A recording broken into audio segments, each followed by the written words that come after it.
我叫小鬼，我哋一直守護每個嚟到世外嘅亡魂，直到佢哋投胎為止。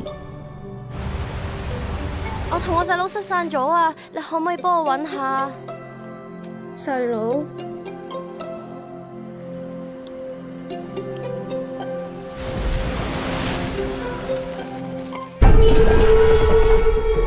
八成從來都唔需要我，你哋都唔需要我啦，係咪啊？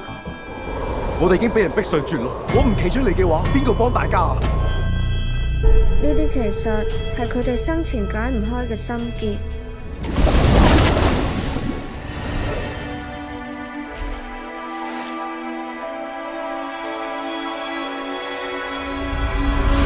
小鬼，你仲未明？咁樣嘅亡魂係唔可以投胎嘅。你冇辦法阻止人類嘅仇恨，咪喺度阻住晒。我一定可以帶你去下一世，你一定會見返你細佬。